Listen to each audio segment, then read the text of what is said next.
Hola amigas y amigos, bienvenidos a este 15º capítulo de nuestro podcast Escépticos del Más Acá, producido por la Asociación de Escépticos de Chile. En esta ocasión contamos con la compañía de Felipe Cárcamo y Mario Peralta. Buenas muchachos. Hola amigos, ¿cómo están? Un saludo a los auditores. Hola Luis, hola Mario. Envío un saludo también a toda la gente que nos va a escuchar en esta nueva edición del podcast. Y así como semana a semana repetimos la historia de producir un nuevo capítulo para este podcast, también hay otras historias que, si bien no se repiten exactamente, van rimando. Y así fue como apareció nuestro amigo y viejo conocido, señor Pedro Gaete. ¿Qué nos cuentan de este caballero, muchachos? Bueno, apareció una noticia en CNN donde lo mostraban como creando una máquina, no sé, como un artefacto antigravitacional, que en realidad no dice cómo se usa ni nada, y sí una gran periodista científica lo vio y puede decir que vio algo extraordinario. Efectivamente, en CNN salió esta noticia que comenta Mario. Creo que también hubo una réplica de algunos otros medios también que hicieron un poco de eco de esta noticia, pero tengo entendido que este personaje ha sido, aparte de anunciar algo tremendamente sorprendente, que es supuestamente haber creado una máquina que logra alterar o violar la ley de gravedad, creo que está involucrado en algunas otras afirmaciones igualmente sorprendente en el pasado, y creo que ahí quien tiene más antecedentes por llevar más tiempo en la asociación eres tú, Luis. Sí, este es un personaje muy simpático de la fauna folclórica chilena, o de la mitología tradicional, ¿cierto?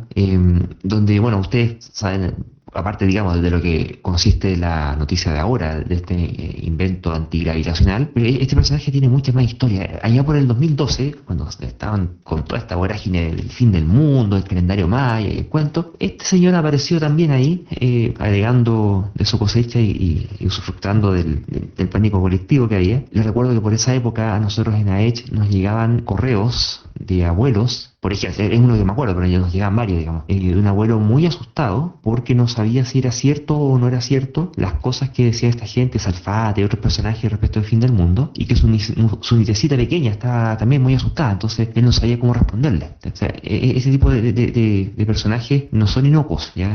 Hay cosas que de repente gente que es menos vulnerable culturalmente se da cuenta de las barbaridades que este tipo de personajes habla, pero no todos, y hay gente que sufre por esto, ¿ya? Eso es lo primero. Y quiero sacar a colación, disculpa que me vayan por las ramas, pero en ocasiones anteriores, cuando hemos hecho denuncias de contenido aberrante en televisión, en la promoción de paparruchas en general, en el Consejo Nacional de Televisión, ellos han argumentado de vuelta que en realidad la gente sabe cómo distinguir las cosas que son meramente una humorada que no tiene mayor relevancia de lo que es la información fidedigna, ¿ya? Y creo que ese es un error conceptual garrafal, porque dadas las condiciones de analfabetismo funcional, las condiciones de precariedad en la formación científica y el tema de todo lo que hacía ahora la fake news y todo ese cuento, o sea, esa afirmación simplemente es falsa, ¿ya? Es falso. El engañar por los medios de comunicación a la gente que está queriendo aprender y entender cosas, lo que produce es que genera población engañada. No es cierto que de una forma mágica se puede acceder al conocimiento cuando la fuente de conocimiento donde tú te quieres informar te están desinformando. Dicho eso, en ese momento, en aquella época, este caballero predecía cosas, predecía terremotos, predecía que iba a venir un rayo del centro de la galaxia y que iba a destruir la Tierra. Y dentro de todas las cositas que decía, él también paralelamente tenía el negocio de hacer búnkers, ¿te acuerdas? Para sobrevivir al fin del mundo. Y tuvimos un pequeño encuentro, pequeñito, digamos, porque ocurrió que en alguna entrevista que nos hicieron en algún medio, ya no recuerdo exactamente cuál, salió el temita de los bunkers y ciertamente nosotros llamamos un poquito a la calma, que no tenía ningún sentido. Primero, lo primero y básico, entender que si iba a haber un fin del mundo, el hecho de estar en un búnker, lo único que iba a hacer es que sufriera el fin del mundo dentro de un búnker. No iba a salvarte del fin del mundo. Si hubiera gente que se salvara, entonces no sería el fin del mundo en primera instancia. Así que, y eran bunkers que se costaban en aquella época entre 20 a 40 millones de pesos, ¿ya? Es una cantidad, ¿cuántos son esos? $50.000, algo así, que no me fallan las matemáticas, y había bastante gente haciéndose, por supuesto, en todos estos lugares donde hay cosas ecológicas y cosas como retiradas de la ciudad y que son en contacto con la naturaleza y que, no sé, sienten el ki y las hadas y los auras. Ahí también habían búnkers entre medio y sectas que matan guaguas y ese tipo de cosas. Y a propósito de eso, este señor nos mandó un mail, lo tenemos ahí archivado bueno, marcado con estrellita en la cuenta de correo, que él a nosotros nos exigía un pago de 300 millones de pesos en aquella época, por los daños y perjuicios que le habíamos provocado a su marca y a su empresa, por las cosas que habíamos declarado. Al tipo jamás lo mencionamos en realidad, ni su empresa ni nada, nos referimos solamente al hecho de andar haciéndose bunkers. Y él pareciera, no sé, no me consta, pero al menos por cómo firmaba, él firmaba como el contralor de esta empresa. ¿Ya? No sé qué. Bueno, bueno, obviamente no le contestamos nada porque no valía la pena, digamos, pero el tipo de cositas. Y bueno, hay otros temas más privados que preferiría no sacar muy a la luz, digamos, pero hay cierto antecedente que este personaje estaba necesitando dinero de forma bastante acuciosa en aquella época. Y en paralelo, él se presentaba como ingeniero eléctrico, si no mal recuerdo, de la Universidad de Chile. Por supuesto, los periodistas muy asiduos a ahorrarse el trabajo de verificar sus fuentes, no constataron que esto fuera cierto y lo presentaban como tal. Con eso recurrían al efecto halo y al efecto de prestigio para darle mayor credibilidad a las declaraciones de este personaje. Bueno, al menos en la Universidad de Chile entonces buscaron los registros y el tipo no lo encontraron ni en pelea de gallo, así que no estaba dentro de los registros de alumnos regulares de la universidad al menos, así que siempre puede ocurrir que a lo mejor se haya traspapelado y se haya perdido el documento, entonces no se puede afirmar categóricamente que nunca haya sido alumno, pero al menos no había evidencia alguna de que lo hubiera sido. Así que la carga de la prueba recae sobre él y los diplomas todavía no aparecen. Y en ese sentido, yo creo que lo que sí vale la pena recalcar de todo este asunto, aparte de las cositas antigravitacionales y los principios que el tipo pudiera estar intentando defender, es que nuevamente en el canal de Chilevisión y en el canal de CNN Chile, que por lo demás es un medio bastante serio, hayan nuevamente incurrido, yo diría derechamente, en la falta periodística de denominarlo ingeniero en circunstancias de que con 2 búsquedas en Google te das cuenta que el tipo ya fue desmentido. Así que esa parte sí es, yo diría, desinformación y cabería dentro de la categoría de una fake news. Es una noticia que se presenta diciendo que este caballero es ingeniero en circunstancias de que no hay evidencia de que eso sea así.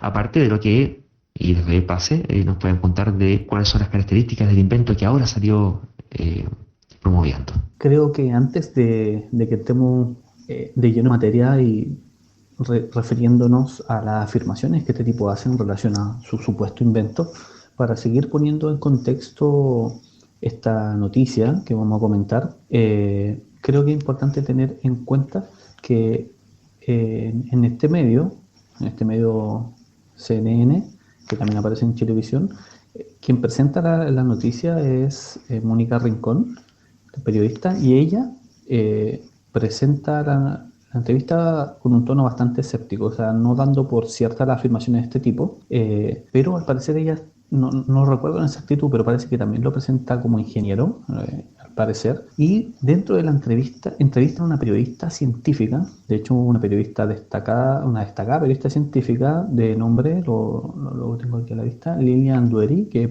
ganadora del Premio Nacional Hernán Holguín, que tiene que ver precisamente con un trabajo de periodismo científico, y cuando entrevistan a esta periodista científica, ella dice estar muy sorprendida por un invento de este tipo porque efectivamente ella asegura haber visto un aparato levitar o flotar en el aire contra todo lo que le habría provocado mucha sorpresa sin emitir ruido y emitiendo algunas luces. Entonces esta periodista científica parece como muy sorprendida, lo que para los ojos de cualquier persona que vea esta noticia pareciera ser que una persona experta en periodismo sobre ciencia estaría de alguna forma avalando la afirmación de este tipo. Entonces es importante tener en cuenta de que si bien es cierto, al presentar inicialmente la noticia no se asegura que todo lo que dice este tipo es cierto, hay una cuota de escepticismo al presentarla. Luego en la noticia misma también entrevistan a científicos que cuestionan a este tipo también, pero sí está esta periodista que pareciera tener una posición bastante más crédula frente a las afirmaciones de este tipo. Entonces es importante tener en cuenta eso a modo de antecedente. Ahora, la afirmación en particular que este tipo hace, dice que haber creado un dispositivo, ¿no?, capaz de controlar la gravedad, ¿ya? Esa es una de las afirmaciones que dice, que es capaz de controlar la gravedad. En principio no queda muy claro qué entiende él por controlar la gravedad, ¿ya? Y dice que la gravedad se puede alterar también e inducir artificialmente. Es otra afirmación literal que el tipo hace. Tampoco queda muy claro qué entiende por eso, pero en otro momento, en este reportaje o en esta entrevista, el tipo dice que lo que este dispositivo haría sería captar energía del entorno, él dice, usando esta palabra de energía que está polarizada en el entorno, y reconducirla de manera tal que esa energía luego sea inyectada en ciertas partes para hacer que este dispositivo flote en el aire, emita luz y sin emitir sonido. Eso es lo que el tipo dice que hace. Ahora, es una afirmación muy sorprendente, sobre todo cuando dice que es capaz de alterar la gravedad, capaz de controlar la gravedad. Sin embargo, dados los antecedentes de este tipo, hay buenas razones para ponerlo en duda, pero también hay algunas luces de alarma en las propias afirmaciones de este tipo. Una es la afirma que controla la gravedad o altera la gravedad, y cuando explica dice que toma energía del entorno y la inyecta en cierto lugar o la reconduce para que el aparato flote o vuele o esté suspendido en el aire. Si el aparato hace lo que el tipo dice que hace, que es captar energía del entorno, reconducirla para que esa energía sea expulsada en ciertas zonas que hagan que este aparato se mantenga suspendido en el aire, si de verdad hiciera eso, lo que ya es digno de ser cuestionado, si de verdad hiciera eso, no estaría alterando la gravedad ni controlando la gravedad, ¿no? Porque lo que gracias a la ciencia moderna y la física en particular, la física relativista, para ser más específico, vemos que la gravedad ya es un efecto de una curvatura en el espacio-tiempo. Por lo tanto, lo que el tipo dice que hace la máquina no tiene mucha relación con curvar o curvaturas del espacio-tiempo. Así que podríamos decir que habría cierta inconsistencia que cualquier persona que esté enterada de las teorías científicas a nivel divulgativo podría darse cuenta. Entonces, esa sospecha pareciera dar cuenta que este tipo dice que altera y controla la gravedad sin tener muy claro qué es la gravedad, al parecer, al menos a partir de las palabras que él mismo utiliza. Le doy el paso a Mario para que comente también. Bueno, haciendo de abogado del diablo, tú dices no es ingeniero de la Universidad de Chile, pero sí puede ser ingeniero de alguna universidad de Chile, de algún instituto, o sea, no, eso no lo sabemos.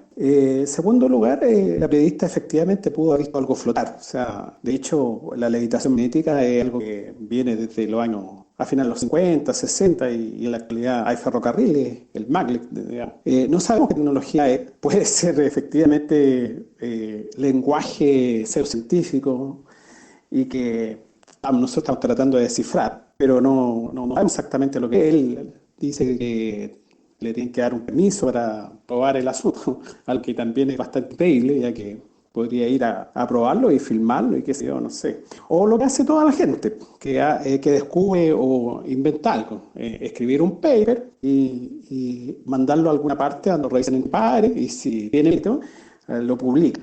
Bueno, pero eso es lo difícil. Esto me recuerda a algo que pasó en los 80. O sea, esto de fraude de este estilo siempre hay. Y a finales de los 80 hubo una anécdota de Benveniste, ¿no? Este inmunólogo súper famoso francés, que de repente salió con el tema de que la homeopatía había descubierto cómo funcionaba la homeopatía. Y mandó su paper a la revista Nature.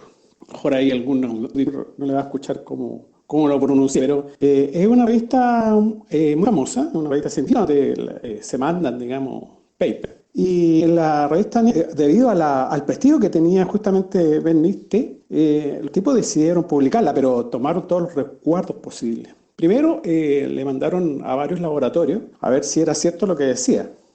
Él en ese momento fue el primero que planteó de que la memoria, o sea, que el agua tenía memoria. Se las mandó y claro, salió perfecto. Pero en la revista siguió con las dudas y se tomó la precaución de publicó el artículo en el año 88 creo que fue, y mandó un equipo a Francia a revisar si era cierto o no esto. Bueno, en el equipo iba nuestro bien y ponderado, digamos, James Randi, ¿no es cierto? Nuestro mago ahí escéptico, nuestro ilusionista. Porque en definitiva los científicos, uno de los problemas de los científicos es que son muy fáciles de engañar, porque son muy inocentes y muy crédulos. Entonces es fácil engañarlos. Entonces la Nature tomó precauciones y mandó a este tipo, a James Randi, que entre paréntesis recomiendo su libro, este libro que tiene, Fraudes Paranormales se llama, así que algún auditor quiere verlo. También hay diferentes documentales acerca de su vida e incluso de esta anécdota en YouTube, por si le quieren echar un vistazo. envían a un equipo, envían a un científico, a un experto en fraude científico y envían a James Randi a saber qué es lo que pasaba. Y efectivamente los tipos descubrieron que era viejo truco que el tipo hacía.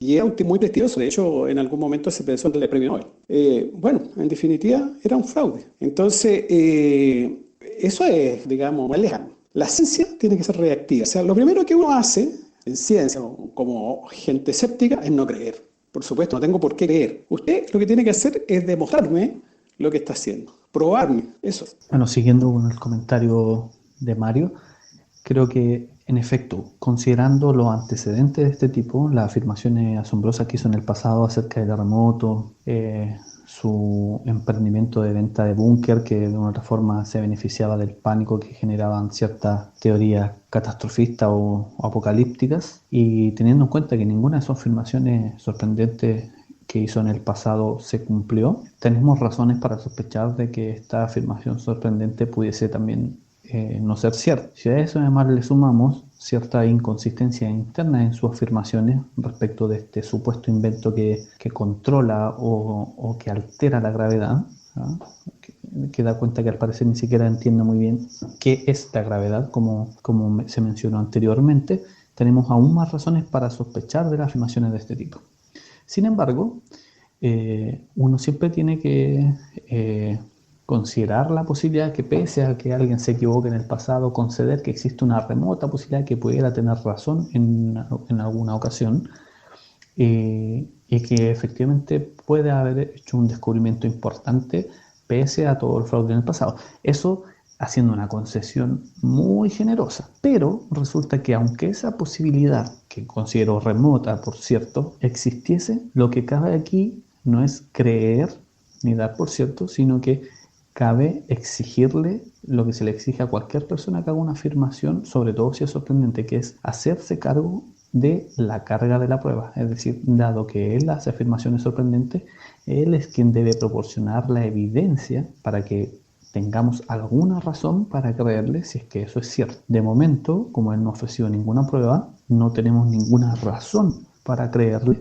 estas afirmaciones sorprendentes, y tenemos, por el contrario, muy buenas razones para sospechar de las afirmaciones de este tipo, dado su comportamiento anterior y dada la inconsistencia que sus actuales afirmaciones tienen.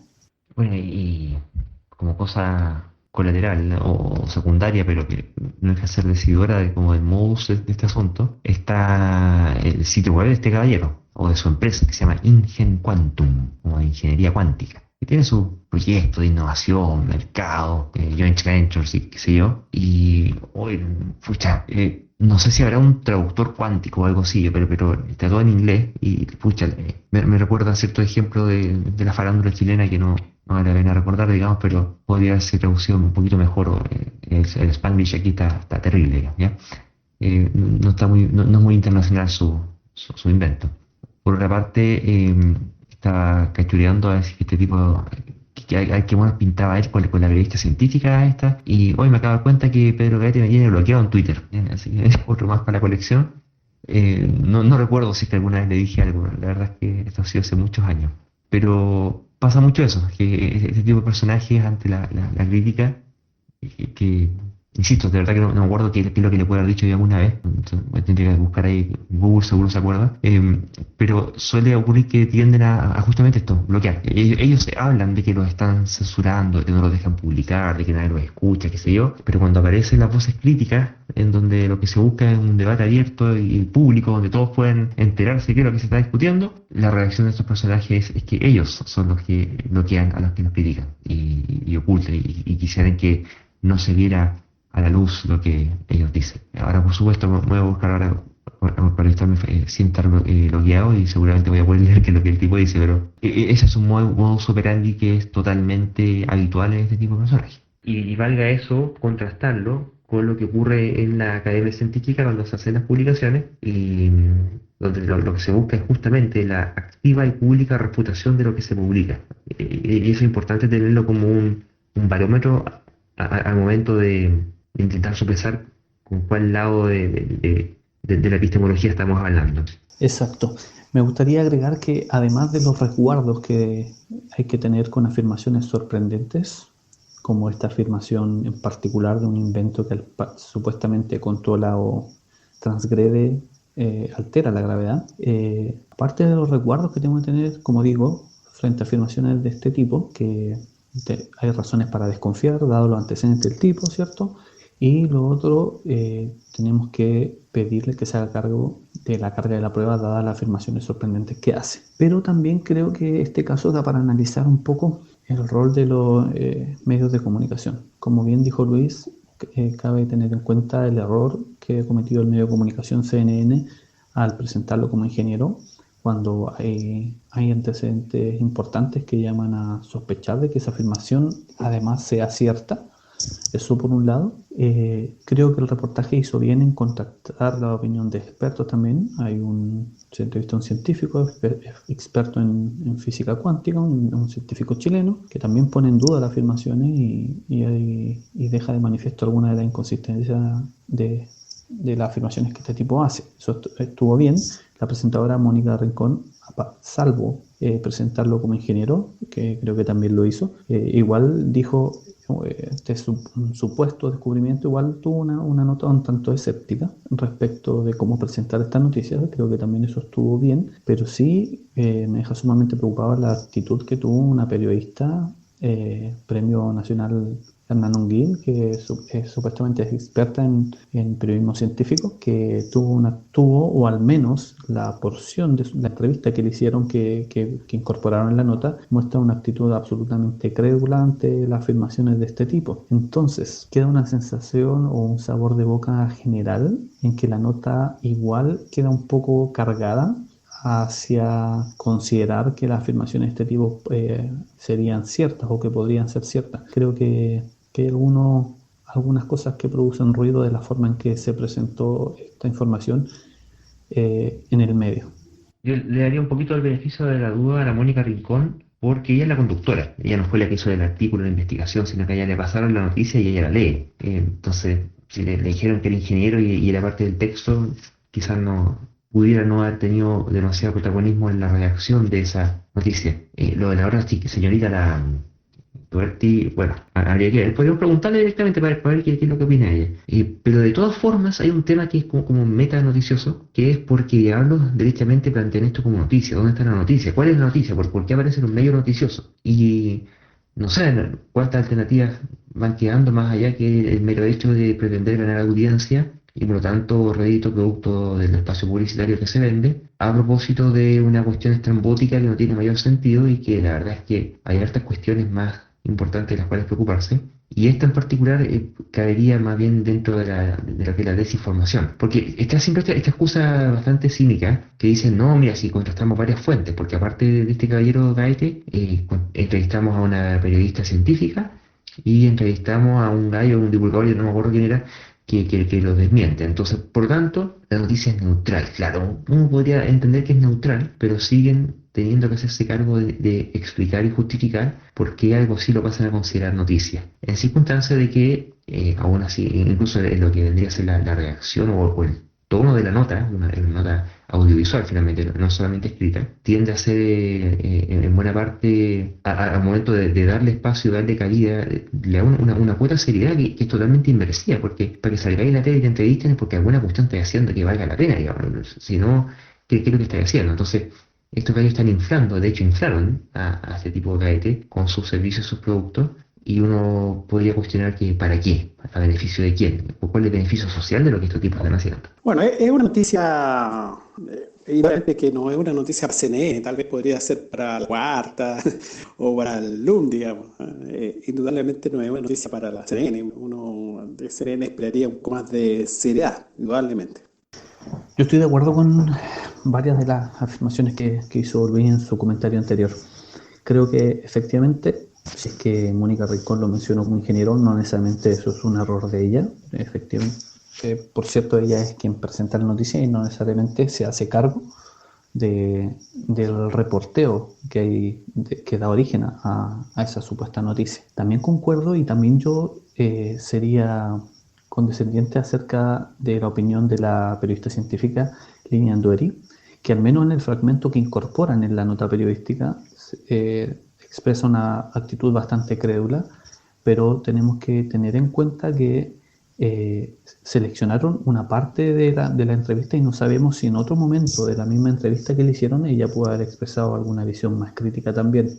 Sabemos que a veces tomar ciertos fragmentos y salirlo de contexto puede dar la impresión de que uno está manifestando una posición muy distinta a la que realmente tiene. Así que tampoco cabe hacer un juicio muy tajante al respecto de que Lilian Duery tiene realmente una actitud crédula y que no es una buena periodista científica. No estamos en condiciones de afirmar eso. Por eso es buena idea, quizá, como plantea Luis, tratar de averiguar qué piensa realmente ella frente a este supuesto descubrimiento, porque quizá el fragmento que seleccionaron no le hace realmente honor a lo que ella realmente piensa. Eso habría que averiguarlo más.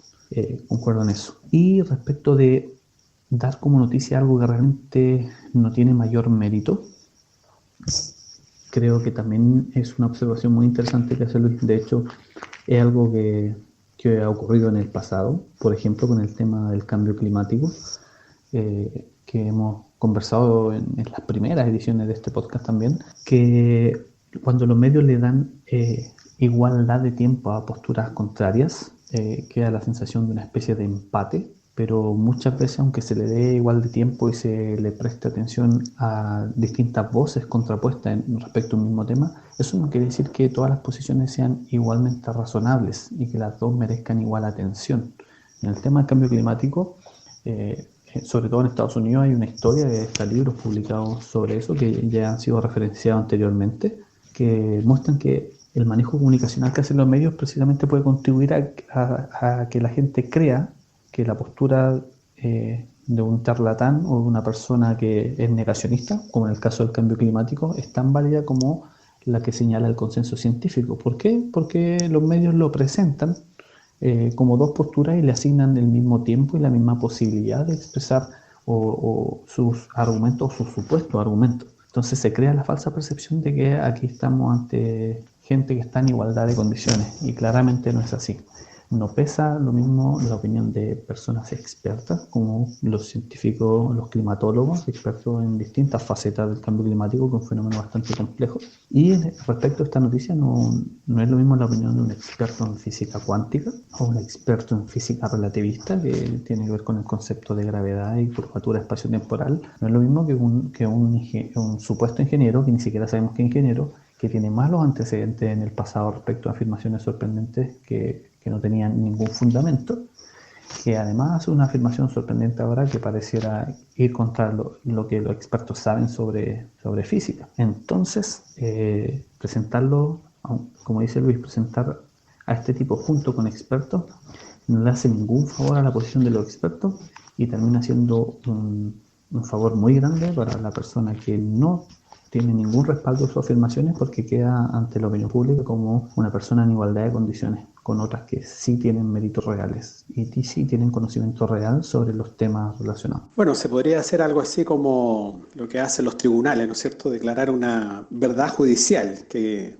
una verdad judicial a veces corresponde a la verdad y a veces no. En este caso lo que tendríamos es una verdad periodística que no tiene ninguna relación con la verdad científica, digamos.